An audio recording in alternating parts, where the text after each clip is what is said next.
देखिए, हमारा धरना 19 तारीख से शुरू हुआ है और जो डबल इंजन की सरकार है वो अनुसूचित जाति और अनुसूचित जनजाति दोनों की जिस तरह से उपेक्षा कर रही है।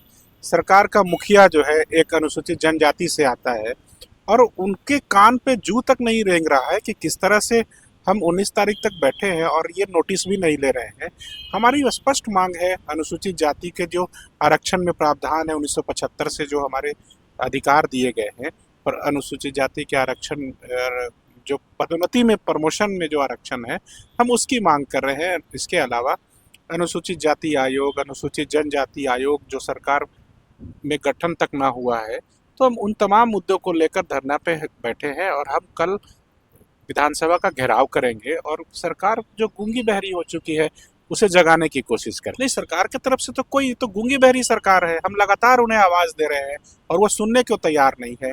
जिस तरह से उपेक्षा लगातार हो रही है अनुसूचित जाति की, अनुसूचित जनजाति की, उससे तो सरकार के का जो रवैया है वो स्पष्ट है कि ये सरकार निकम्मी है। उन्हें शेड्यूल कास्ट, शेड्यूल ट्राइब से कोई मतलब नहीं है।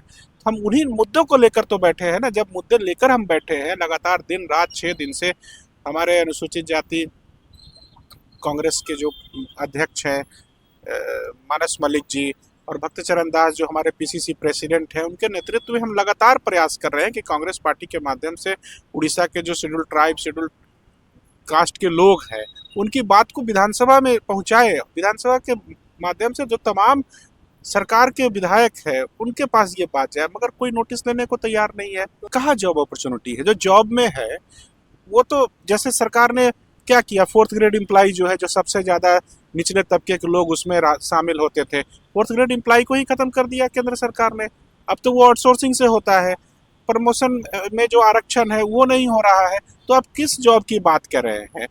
जो अनुसूचित जाति फाइनेंस निगम है, अनुसूचित जनजाति फाइनेंस निगम है, उसकी हालत देख लीजिए क्या है। उसमें कितने सोर्स पैदा किए हैं सरकार ने, कितने बजट दिए हैं, क्या कितने बजट में प्रावधान रखा है।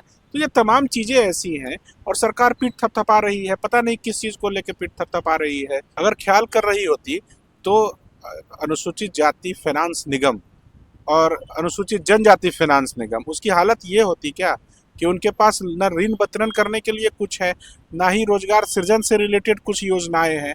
तो ऐसी हालत तो सरकार के पास है कि उनके पास कुछ दिखाने को और बताने को कुछ है नहीं अनुसूचित जाति के लिए।